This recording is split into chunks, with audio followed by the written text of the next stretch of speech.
Le président a même répondu à certaines questions que nous devons bien poser. Merci pour votre anticipation.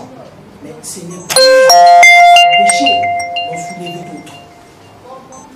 Monsieur le Président, lorsque nous regardons l'histoire du FONCAD, si nous prenons la période de 2015, de nos jours, le FONCAD a connu quand même beaucoup de dirigeants.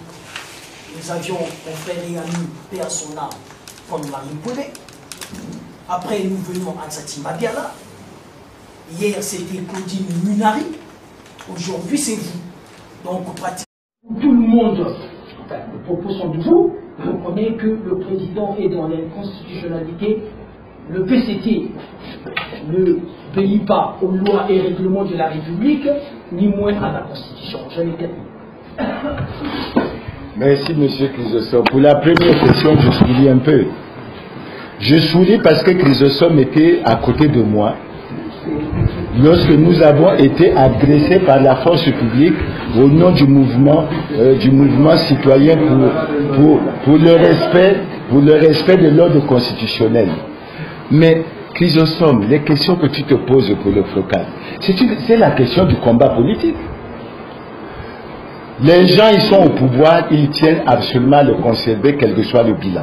Le bilan, vous le savez là, le bilan, il est mauvais. Tout le monde aujourd'hui le reconnaît. Avant, on disait, c'est l'opposition radicale. Aujourd'hui, tout le monde reconnaît que le bilan est mauvais. Je suis heureux que mon petit frère Parfait ait fait ce document. Pourquoi je suis très heureux? Mais parce que Parfait a passé quelque temps au gouvernement. Il a passé quelque temps au gouvernement. Donc il connaît mieux comment les choses se passent à son niveau. Qu'est-ce qui se passe au FONCAD? Mais il se passe que lorsque vous voulez aller au changement et à la rupture, mais les forces qui sont en place, elles veulent aussi se maintenir. Et on ne laissera pas le FONCAD tranquille. On vous parle, quand vous suivez la toile, vous nous qualifiez d'opposants du ventre, c'est quoi? Mais quand j'ai faim, je m'en vais à baisser. Je peux continuer à laisser au FONCAD, mais je veux dire, j'ai faim, etc. Bon, vous nous accusez d'être opposants le jour et la nuit, de raser les murs. Mais si nous rasons les murs, ça veut dire quoi? Mais ça touche tout le monde. Comme on dit à l'église, nous sommes faits de chair. Donc nous sommes aussi corruptibles, comme nous pouvons corrompre. Mais la pression sur nous s'exerce chaque jour. Il ne faut pas croire que celui qui a le pouvoir, il va vous laisser comme ça pour dire, viens prendre le pouvoir. Mais demandez à Paulin, pourquoi Paulin a été attaqué? Vous savez ce qui s'était passé chez lui. Pourquoi Paulin a passé 3 ans en prison? Mais c'est cette vigueur, cette dynamisme, cette ardeur dans la volonté d'aller au changement réel. Notre frère et ami que vous connaissez bien, que Dieu est son âme, Maître Malonga, il est où? Et je pense beaucoup à lui puisque c'était l'un des avocats de Paulin Makaya. Vous avez vu que lorsque Paulin Makaya était en prison, vous avez entendu parler d'une affaire comme quoi il était dans une affaire d'armes à la maison d'arrêt. On a même prolongé sa durée à la maison d'arrêt. Alors, comme un prisonnier qui est vous êtes dans un endroit tellement sécurisé, bien surveillé, comme un prisonnier peut encore se lancer dans une affaire d'armes de guerre, etc. Vous voyez? Et Chrysostome, quand vous prenez l'histoire de notre pays, il y a eu la guerre en 97. Il y a eu des accords avec Ntoumi, etc. On a parlé de quoi? On a parlé du ramassage des armes. Est-ce que le ramassage des armes s'est fait sur toute l'étendue du territoire? Vous savez que non.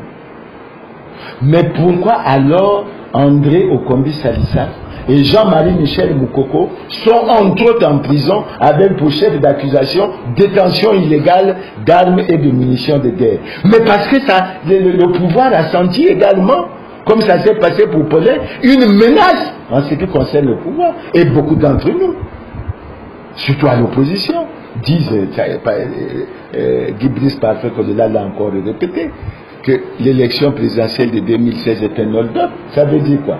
Mais ça veut dire que les résultats proclamés ne correspondent pas aux véritables résultats. Alors tu crois que je suis au FONCAD, je suis là, que tout le monde va me sourire, que tout le monde... Non, c'est un combat. Et je demande à ceux qui sont avec moi de me protéger. Je les demande aussi qu'on se protège tous ensemble. Parce que nous sommes tous victimes des pressions, de la corruption. On vous fait rêver le monde. On vous fait voir un certain nombre de choses. Et si vous succombez, mais ils se moquent de vous. C'est pas ça. Si vous succombez, ils se moquent de vous. Donc, dans l'opposition, et moi je retiens une phrase pour laquelle j'ai failli verser des larmes. Et Michel Mampouya est témoin. Lorsqu'on a créé l'URD sous l'Issouba en 1992, on se retrouve à la mairie de Brazzaville. Et le président Kolela me regarde avec beaucoup de pitié. Je vous dis avec beaucoup de pitié.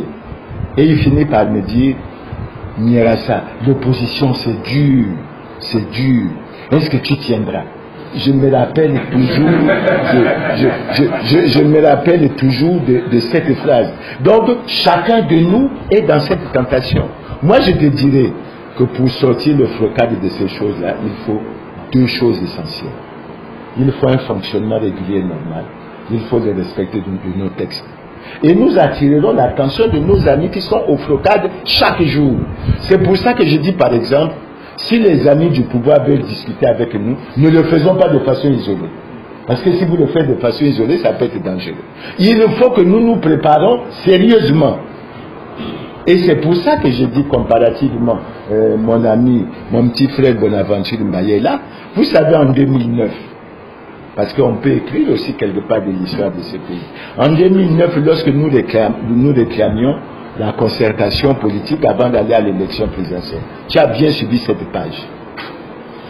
C'est lorsqu'on annonce la venue du président Sarkozy que le premier ministre de l'époque, Isidore Mbouba, signe un texte pour dire qu'il y aura la concertation. Mais qu'est-ce que nous avons fait au front des partis de l'opposition congolaise à l'époque avec pour président Guy Romain Kifusia? Nous nous sommes saisis de ce document et nous avons écrit au Premier ministre Mbouba pour dire, nous lisons on a lu un document que il va y avoir une concertation, mais nous, voici notre vision de cette concertation. Le Premier ministre Mbouba a réagi. Et le Premier ministre Mbouba nous a appelés en discussion. Donc le front des partis de l'opposition congolaise, délégation dont Bonaventure Mbaya faisait membre, je peux vous dire que de l'autre côté, nous avions nos frères comme André Okombi Salissa et Charles Zakari Bouaou. Nous avons fait des débats très profonds pendant plusieurs jours qui nous ont amenés à tomber d'accord sur le projet d'ordre du jour et sur la manière dont ça devait être géré. Nous sommes arrivés à un point où nous avons convenu que l'opposition devait faire partie du présidium. Et quand on arrive, après qu'on ait tout bouclé, on arrive maintenant à la mise en place du présidium. On nous pose la question, vous, qu'est-ce que vous proposez? Nous, on dit, on veut une personnalité internationale. Non, pas d'une personnalité internationale, le pays n'est pas en crise.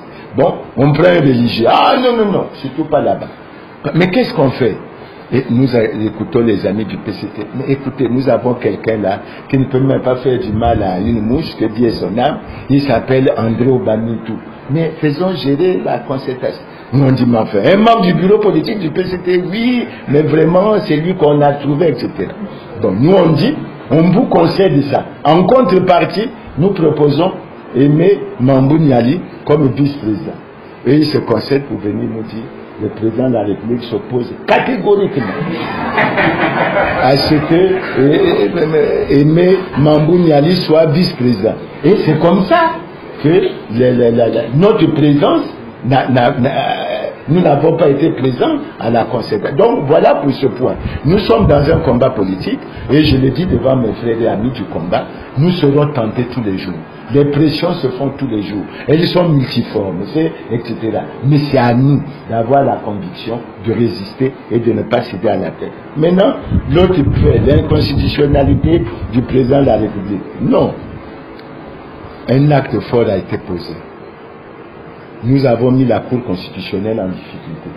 Parce que pour une fois, une Cour constitutionnelle a refusé de se prononcer sur un problème de constitutionnalité ou d'anticonstitutionnalité. C'est très grave.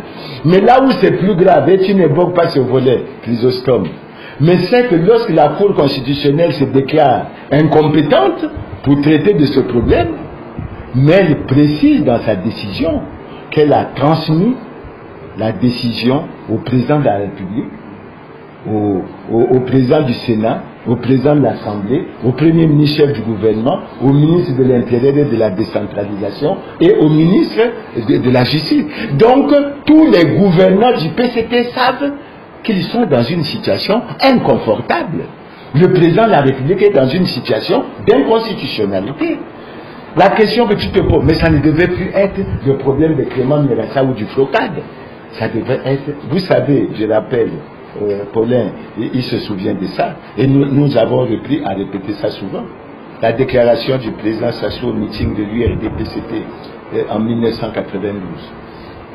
Vous la savez, nous vous la répétons régulièrement. Jamais, jamais, jamais, je ne pourrais accepter que la Constitution soit violée. Si la Constitution est violée, les démocrates ne doivent pas l'accepter. Mais ce n'est même plus un problème d'opposants, c'est un problème de démocrates. Parce que ces démocrates-là, ils sont au PCT, même si par jeu politique, ils ne veulent pas se prononcer. Ils sont au MAR, ils sont au RDPS, ils sont au MCDD. Le MCDD, c'est quand même le parti de celui que j'ai été très proche. C'est quand même le parti de Bernard Kolela. Maintenant, je retourne une question à la presse, puisque vous n'exploitez pas suffisamment ces choses-là. Que pensez-vous que le président du comité central, qui est dans cette situation, organise l'élection de 2021? Est-ce que cette élection sera libre, démocratique et transparente? Je vous dis non.